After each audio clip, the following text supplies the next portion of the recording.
नर्मदा हर दोस्तों, हर हर महादेव। कैसे हैं आप सभी लोग? मैं तो पहुंच गया नर्मदा जी की परिक्रमा करने। ये देखिए, ये पत्थर मैंने इसलिए लिए हैं ताकि हम गुजरात में जब भी है, ये देखिए ऐसे मैया जी में जल में जो पत्थर थोड़ा सा एक दो मार देना, क्योंकि क्या है यहाँ पे मगरमच्छ ज़्यादा है। अब वो किस एरिया में है आप पता नहीं, लेकिन मैं हूँ बद्रिकाश्रम में। बद्रिकाश्रम में सही में मगरमच्छ ज़्यादा है। पिछली बार तो बच गए थे, इस बार ना बचे शायद, तो इस वजह से मैंने पहले पत्थर ऐसे मार दिए। आप भी हो तो पहले जाने से पहले सुबह जल्दी जा रहे हैं, घाट पे कोई नहीं है, तो आप यहाँ पे पत्थर मार के जाइए। तो इससे क्या होगा, वो अगर मगरमच्छ होगी भी तो वो दूर चली जाएगी, पानी से ही अंदर से दूर चली जाएगी। तो चलिए, और ज़्यादा देर हम घाट के ऊपर नहीं नहाएंगे, फटाक से नहा के फटाक से ऊपर, ठीक है? ऐसा नहाना है। तो चलिए मैं स्नान करता हूँ।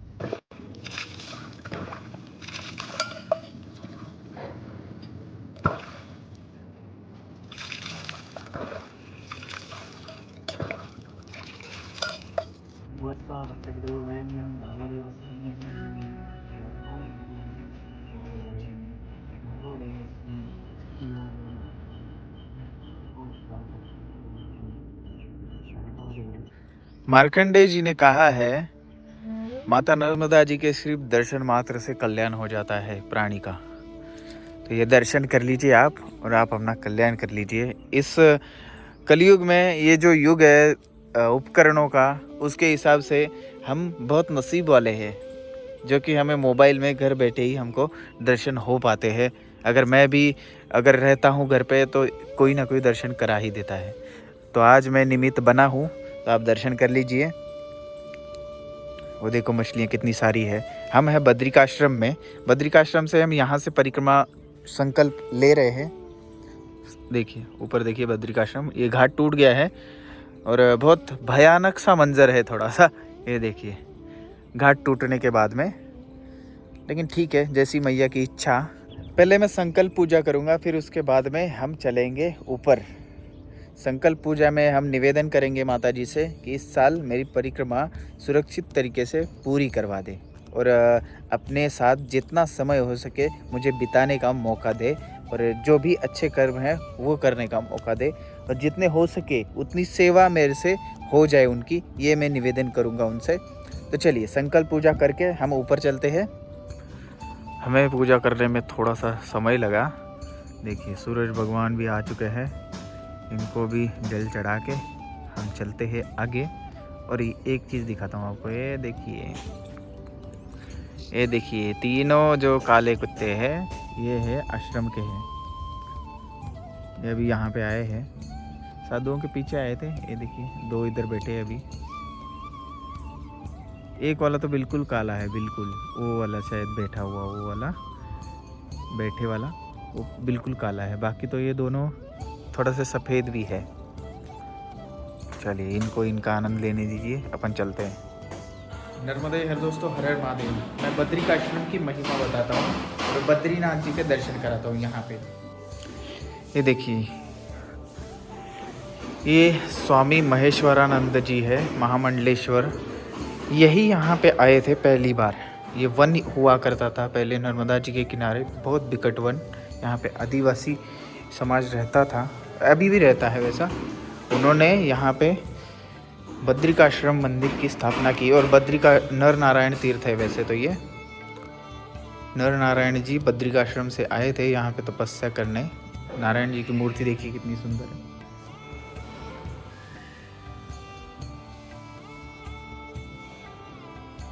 है ना, सुंदर। पीछे बद्रीनाथ धाम बना हुआ है, देखिए चित्र। ये सुंदर से दर्शन है। यहीं पे आए थे नर नारायण जी, उन्होंने तपस्या की थी यहाँ पे माँ नर्मदा जी के किनारे। ये देखिए माँ नर्मदा जी डायरेक्ट दिखती है यहाँ पे, नारायण जी के ठीक सामने है। यहीं से दर्शन रोज करते रहते हैं नारायण जी। देखिए बद्रिकाश्रम से ऊपर से नज़ारा देखिए कितना सुंदर है। मैया जी में जल बहुत ज़्यादा छोड़ा गया है इस बार, और ज़्यादा है भी। अपन जल्दी आए हैं वैसे तो। देखिए ये सुंदर सा, ये ऊपर का मंदिर है सोहम मंदिर, श्री कृष्ण जी का है, वो योगेश्वर, श्री योगेश्वर जी का। यहीं पे नर नारायण जी ने तपस्या की थी उत्तर तट पे, माँ नर्मदा जी के उत्तर तट पे। इसी वजह से श्री महेश्वरानंद गिरी जी आए यहाँ पे, उन्होंने स्थापना की इस मंदिर की और इस आश्रम की। और उनके बाद में उनके उत्तराधिकारी श्री ब्रह्मानंद गिरी जी महाराज महामंडलेश्वर, उन्होंने आगे बढ़ाया आश्रम और संपन्न आश्रम कर दिया ये। और बहुत बड़ा आश्रम, साधु साधना के लिए आते हैं यहाँ पे, उत्तर भारत से भी आते हैं और दक्षिण भारत से भी आते हैं। बद्रिकाश्रम उत्तर तट के नर्मदा खंड के जितने भी आश्रम है प्राचीन, उनमें से सबसे सुंदर स्थानों में से एक है बद्रिकाश्रम। ये इलाका भी बहुत सुंदर है और ये स्थान भी बहुत सुंदर है। यहाँ पे बड़ा घाट हुआ करता था पहले, वो मैया के बहाव के वजह से वो बह गया, और मैया जी की मूर्ति भी हुआ करती थी, वो भी बहेगी। शंकर जी की मूर्ति है और हनुमान जी की मूर्ति अभी बची है सिर्फ, ठीक है। लेकिन मैया की जैसी इच्छा वो करे सो करे, इट्स ओके, ठीक है। तो चलिए आगे बढ़ते हैं हम। अभी भोजन वगैरह का समय तो निकल चुका है, मतलब कर लिया है हमने भोजन। आगे बढ़ते हैं, आगे हम चांदोद की तरफ जा रहे हैं, बीच में तीर्थ भी है, वहाँ पे हम दर्शन करेंगे और हो सके तो वहीं रुकने की कोशिश करेंगे। अभी 4 बज रहे हैं, ज़्यादा दूर नहीं है, 1-2 किलोमीटर ही है वो। तो चलिए अपन चलते हैं। नर्मदे हर हर महादेव। हम बद्रिकाश्रम से निकलने ही वाले थे, तब 2 माताएं मिलने। आप अपना परिचय दीजिए प्लीज। नर्मदे हर, मैं कल्पना जोशी, मैं प्राजक्ता प्रकाश बांदल, मुंबई से। अच्छा, नर्मदे। इनके वीडियो हम देखते हैं, बहुत अच्छे बनाते हैं, आप भी देख लो। मतलब अच्छी बातें बताते हैं, काम की बातें बताते हैं। ठीक है। ये हमारे सदस्य है राम राम इंडिया के, हम भी कामना करते हैं मैया से इनकी परिक्रमा पूरी हो। नर्मदे हर। नर्मदे हर। ये बद्रिकाश्रम से ठीक इस साइड जाना है। अब बहुत अच्छा लग रहा है, हाथ में कमंडलू और दंड लेके जाने का एक अलग ही एक्सपीरियंस है। जो परिक्रमावासी होता है, ये उससे पूछिए आप ही क्या एक्सपीरियंस है, तो आपको वो बता देंगे और अच्छा लगता है। अब आगे है नंदेरिया गांव है, नंदेरिया गांव में नंदिकेश्वर महादेव है, उनके बारे में बताएंगे आपको। आप दर्शन कर रहे हैं नंदिकेश्वर महादेव जी के। बहुत ही सुंदर शिवलिंग तांबे की जलाधारी में है और मंदिर भी उतना ही प्राचीन और भव्य मंदिर है। ये मंदिर बहुत ही मजबूत बनाया गया है और उसकी पवित्रता अभी भी बरकरार रखी हुई है। देखिए माता नर्मदा जी के दर्शन हो रहे हैं और यहाँ से ये टेकड़ी पे है नंदिकेश्वर भगवान, नंदेरिया गांव में। बहुत भव्य मंदिर है ये आपको पता लग गया होगा नंदिकेश्वर भगवान यहाँ पे क्यों है। नंदी जी की तपस्थली है और एक बार माता पार्वती जी से ही श्राप मिला था, क्योंकि उनको घमंड हो चुका था अपनी भक्ति का, इस वजह से माता पार्वती ने श्राप दिया था। उसके बाद उस श्राप से मुक्त होने के लिए यहाँ पे उन्होंने तपस्या की थी। माता नर्मदा जी के पास में आके टिकड़ी पे जाके उन्होंने तपस्या की। ये वो तपस्थली है नंदिकेश्वर भगवान। सुंदर स्थान है वो और मंदिर भी बहुत भव्य है। शाम के लगभग 5 बज चुके हैं। हम हैं नंदिकेश्वर भगवान माता नर्मदा जी के किनारे। तो चलिए आगे बढ़ते हैं हम धीरे धीरे। यहाँ से उतर के जाना पड़ेगा। देखिए क्या कितना ऊपर है ये देखिए इतना ऊपर है। अब हम चल रहे हैं गंगनाथ महादेव, गंगेश्वर महादेव। और गंगनाथ महादेव की क्या कथा है मैं वहीं जाके सुनाऊंगा आपको। और वो भी स्थान अच्छा है, मैं गया था पहले, बहुत सुंदर स्थान है। अभी ये गरुड़ेश्वर तक बहुत सुंदर सुंदर स्थान है, फिर उसके बाद में सब जंगल लगेगा। मैया थोड़ा सा दूर रहेगी हमसे। देखो इस रोड से आए, ये गंगनाथ महादेव जी का बोर्ड लगा हुआ है और अंदर की राइट साइड की तरफ ये मंदिर का रास्ता जाता है। ये देखिए तो इस साइड सारे इमली के पेड़ है। थोड़ा सा अंदर को है, थोड़ा आप राइट साइड को देखेंगे ना तभी दिखेगा गंगनाथ महादेव बोर्ड है ऐसा। तो नहीं तो छूट जाता है, ये ऑलमोस्ट ये स्थान छूट जाता है लोगों से, परिक्रमावासियों से। इस स्थान देखो कितने अच्छे जगह पे है, कितना सुंदर जगह है ये। आगे मैया है और यहाँ एक मोर भी है, दिख रहा है आपको? दिखाऊं? ये देखो मोर, दूसरा भी आ गया। देखो मोर तो जंगल में ही अच्छा लगता है।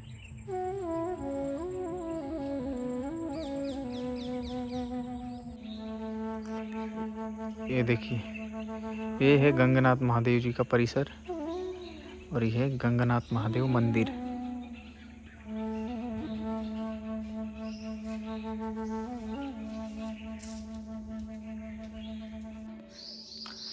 आप गंगनाथ महादेव जी के दर्शन कर रहे हैं।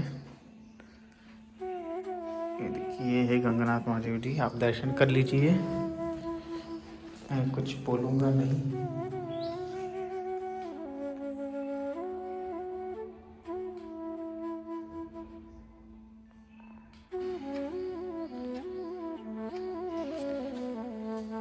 यहाँ पे गंगनाथ महादेव जी और यहाँ पे गंगा मैया है साक्षात। देखिए, बताऊंगा मैं इनकी कहानी, चलिए बता ही देता हूँ मैं।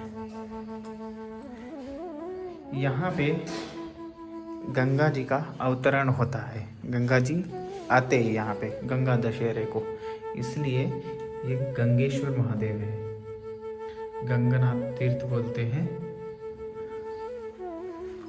ये देखिए, ये है गंगा जी का जो पूजा करते हैं यहाँ पे, ये वो तीर्थ है।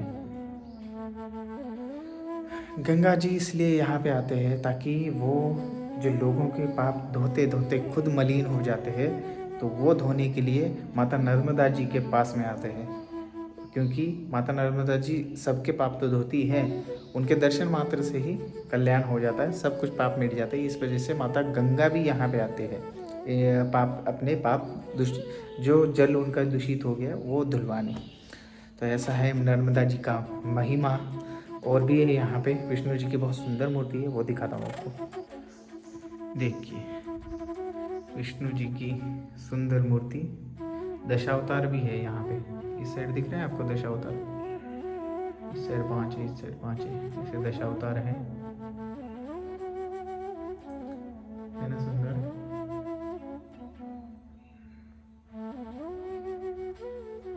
गुरु जी भी है। तो ऐसे सब दर्शन होते हैं यहाँ पे। जिन्होंने स्थापन किया था ब्रह्मानंद गिरी महाराज, ये है उनकी समाधि है। यहाँ पे सूर्य भगवान जी की छवि प्रतिमा।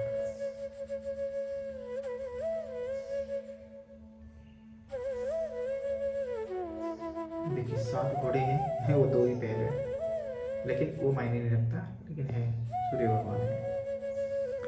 तो ऐसा ये स्थान है सुंदर सा, प्राचीन मंदिर है। प्राचीन मंदिर होने के बावजूद ऊपर मॉडिफाई थोड़ा सा किया गया है। एक घंटा देखिए, घंटा ये बहुत पुराना है, वो जैसा दिख रहा है ना, और उसका बनावट देखिए, जो नक्शी काम है उससे पता लगता है ये बहुत पुराना है। गंगेश्वर महादेव में रुकना था, लेकिन थोड़ा सा मोड चेंज होने की वजह से आगे हम चल पड़े हैं चांदोद की तरफ। देखिए चांदोद की तरफ क्या रुकने को मिलता है, मंदिर मिले, आश्रम मिले, कुछ भी मिले, रुक जाएंगे। चलिए, नर्मदे हर हर महादेव। भीमपुरा से आगे आने के बाद में मेन रोड से छोटा सा रोड राइट की तरफ जा रहा है। उधर बोर्ड भी लगा हुआ है, अशोक बाबा आश्रम ऐसा लगा हुआ है बोर्ड, और यमहास ऐसा लगा हुआ है। यमहास से आपको पता लगा होगा यम जी की तपस्थली है। चलिए आपको बताते हैं यम जी की तपस्थली, और दर्शन भी कराते हैं।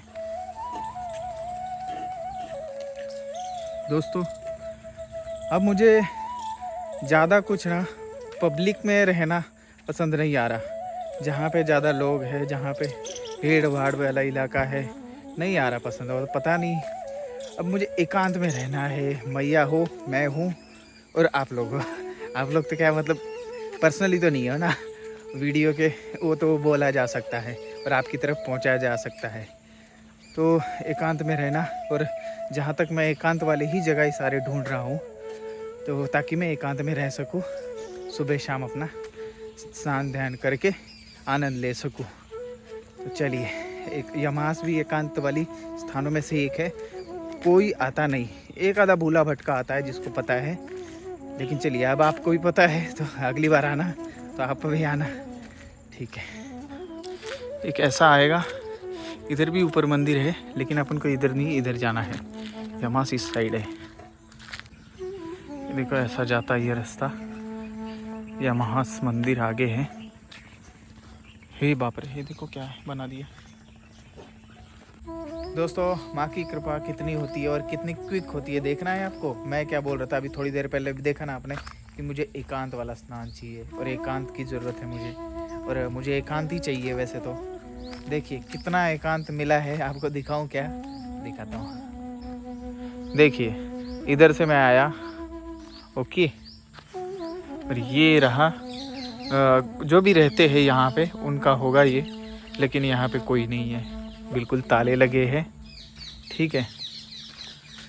और यम जी की तपस्थली, ये देखिए कैसे खतरनाक है। ये है यम जी की तपस्थली, और ये देखिए माँ का किनारा, देखिए कितनी दूर तक दिख रही है माता। ऐसा नज़ारा देखने के लिए तो मैं 100 जन्म ले लूँ। और देखो कैसा लग रहा है। और ये भगवान भोलेनाथ जी का मंदिर, यमहास तीर्थ, यम जी की तपस्थली, और ये एकांत। 2 लोग थे इधर, लेकिन वो ऐसे ही घूमने आए थे, घूमने फिरने, इसी पड़ोस के गांव के थे। तो उन्होंने बोला कि महाराज इधर कोई ज़्यादा आता नहीं है, और आता है तो इसी में रुकते हैं। कहाँ पे रुकते हैं? देखिए, इतने पवित्र स्थान पे रुकते हैं, अंदर मंदिर के अंदर रुकते हैं परिक्रमावासी। तो मुझे भी आज मंदिर के अंदर रुकने का मौका मिला। और ये अशुद्ध देह है, हर मास का मंदिर के अंदर जगह मिलती है उसको सोने के लिए, तो उससे ज़्यादा क्या बड़ी बात है। तो देखिए इधर कुछ भी नहीं है, और आज बिल्कुल अच्छी तरीके से ध्यान होगा। और एक तीर्थ है, तीर्थ स्थान है, इस वजह से मैं कुछ एक्स्ट्रा साधना में भी कर पाऊँगा। और हो सके तो मैं कल, अगर इधर कोई ना आया तो कल भी रुक जाऊँगा। अपने को कहाँ जाना इतना भाग भाग के, क्योंकि ये स्थान ही ऐसा है, बहुत सुंदर स्थान है। देखिए पीछे, और ये लगभग जाने ही वाला है। आपको दिखाता हूँ इसकी कंडीशन। ये देखिए, ये माता जी के ना भराव, पानी के भराव की वजह से ये कटता जा रहा है। और बहुत अच्छी कोशिश की है इधर इन लोगों ने इसको बचाने की, मंदिर को बचाने की। अभी अंदर के दर्शन आपको कल सुबह कराऊंगा दोस्तों, ऐसे नहीं कराऊंगा मैं, कल सुबह आपको देखना ही पड़ेगा। फिर देखिए इतना भराव होने के वजह से ये कटता गया, और यहाँ तक कोशिश की है, बहुत अच्छी कोशिश की है जिसने भी की है। इतना अच्छा भाव रहा होगा उनका यमास तीर्थ को बचाने का। और ये आगे है चांदोद। मैं चांदोद 2 ही किलोमीटर है, लेकिन मैं नहीं गया उधर, क्योंकि ये स्थान बहुत सुंदर है। यहाँ सुबह शाम का जो ध्यान लगेगा बहुत सुंदर लगेगा। और ध्यान लगाने के लिए इतना एकांत भी है, क्योंकि मंदिर भी होता है लेकिन कोई ना कोई आता रहता है, तब वो डिस्टर्बेंस होती है। डिस्टर्बेंस होने की वजह से वो ध्यान टूटता रहता है बीच बीच में, इस वजह से वो भी नहीं होगा। और शाम के भोजन का तो अब पता नहीं है, क्योंकि शाम का भोजन शायद ना मिले, क्योंकि इधर है भी नहीं कोई और कोई सुविधा भी नहीं है। अब मुझे ही कुछ तो कुछ करना पड़ेगा, और कुछ ना कुछ करेंगे। और मेरे अलावा यहाँ पे 3 कुत्ते और हैं, देखिए भैरवंश 3 है। और तो मेरे पास 3 बिस्किट के पैकेट है, ठीक है। 3 बिस्किट के पैकेट में से 2 इनको दूंगा मैं, क्योंकि ये लोग 3 हैं, मैं तो अकेला ही हूँ। तो 1 मैं खाऊंगा, और उसके बाद हम अगर हुआ तो काढ़ा बनाएंगे इधर, वो बनाएंगे हम लकड़ी पे ही बनाएंगे। तो चलिए, बहुत अच्छा स्थान मिला है तो इसका लाभ भी उठाते हैं। साधना में हम कुछ एक्स्ट्रा करने की कोशिश करूँगा। आपको पता है, अगर कोई हमारे ओरे के बीच में कोई आता है दूसरा भी, अगर हम मंदिर में भी बैठे हैं, हमारे ओरे के बीच में आया साधना के वक्त में, तो उसका ओरा जैसा भी है हमारे ओरे से अगर मिल जाता है तो वो टूटता है, क्योंकि ब्रेक तो पड़ेगा इस वजह से, ठीक है।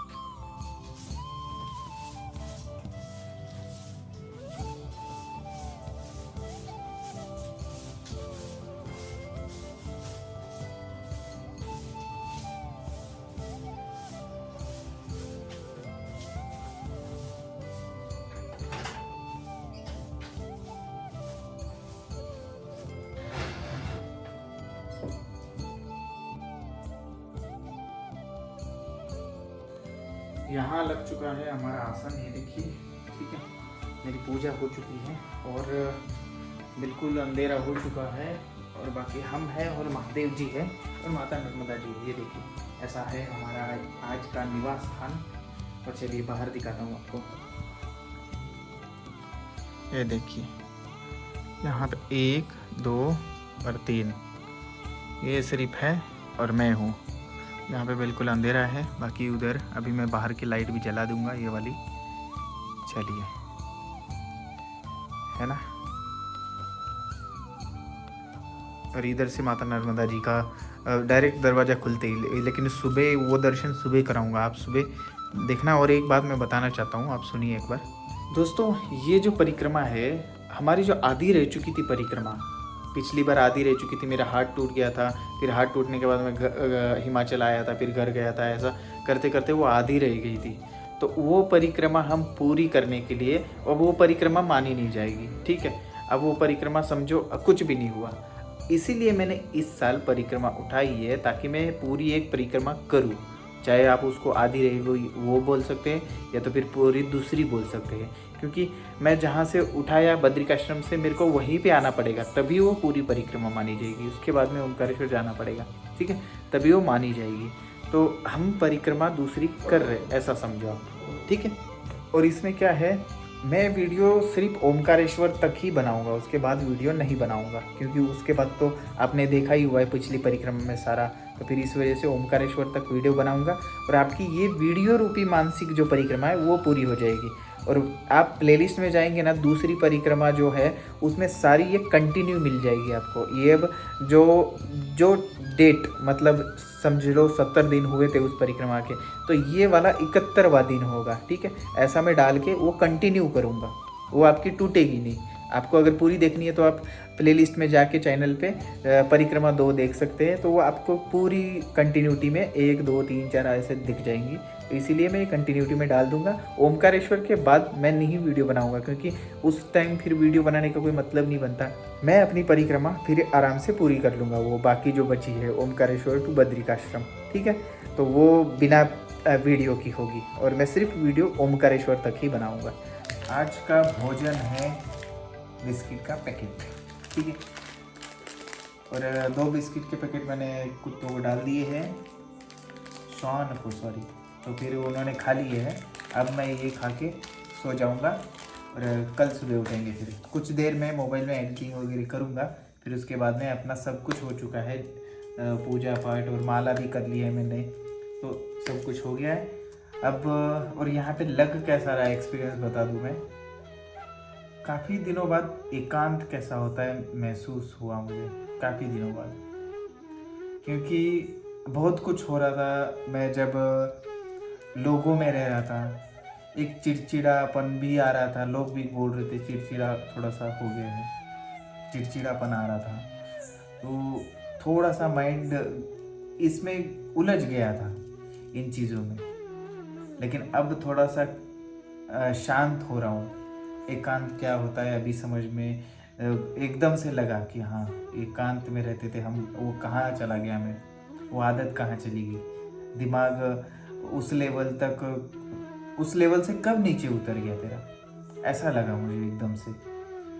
और लोग हमेशा आगे पीछे रहते थे, मतलब भीड़ भड़ाके वाले इलाके में रहते थे, तो फिर तब ये एकांत बहुत दुर्लभ है, ये एकांत नहीं मिलता। तो कैसे ऐसा एकदम से पलट जाता है नर्मदा परिक्रमा में आने के बाद में। और खुद को समझना एकांत की ही पावर है, मतलब एकांत में आओगे तभी खुद को समझ पाओगे। और मैंने सही में देखा, कुछ लोग यूट्यूबर बोलते हैं, यूट्यूबर मुझे बोलते हैं, ठीक है मैं यूट्यूबर ही हूँ, ठीक है, मैं नहीं बोल रहा कि यूट्यूबर नहीं हूँ, यूट्यूबर हूँ मैं, लेकिन यूट्यूबर से एक्स्ट्रा मैं होते जा रहा हूँ। अभी हूँ बच्चे ही। देखिए एक बात तो, मैं परिक्रमा चालू हो रही है ना, पहला दिन है, मैं पहले ही क्लियर कर रहा हूँ कि मैं कोई साधु संत नहीं हूँ, ठीक है। मैं अपने गुरु का एक छोटा सा शिष्य हूँ और नॉर्मल सा लड़का हूँ। सब कुछ में से पाप भी हो सकता है, पुण्य भी हो सकता है, जैसे आपके से होता है, ठीक है। तो इसलिए मुझे इतना मत समझिए कि बहुत बड़ा साधु संत है, ऐसा कुछ भी नहीं है। मैं किसी के साथ में बदतमीजी भी कर सकता हूँ, किसी के साथ में अच्छा भी बोल सकता हूँ, किसी के साथ में बुरा व्यवहार भी कर सकता हूँ, किसी के साथ अच्छा भी कर सकता हूँ, ठीक है। तो ऐसा सबके साथ होता है, मेरे साथ भी होता है, मैं भी कर सकता हूँ। बस वो अपन क्या क्या करते हैं उस पर डिपेंड करता है। तो साधु संत समझने की एक धारणा बना लेते हैं कि लोग ये तो साधु संत है और ये काम कर रहा है, ऐसा नहीं है। और ये YouTube वीडियो बनाने से मेरा खाना पीना खर्चा चलता भी नहीं है, उसकी वजह से तो बिल्कुल नहीं चलता। मेरे को अपना काम करना पड़ता है, ठीक है, फ्रीलैंसिंग वगैरह ऐसा काम करना पड़ता है मुझे, तब जाके मेरा खर्चा चलता है या फिर मेरा घर चलता है। ये वीडियो वगैरह से कुछ नहीं चलता। बस ये है कि आप लोगों से एक जुड़ाव बन गया है, तो वो मैं तोड़ना नहीं चाहता। इतना करना, इतना मेहनत की है तो फिर उसको पीछे क्यों हटे हम, इस वजह से मैं ये करना चाहता हूँ।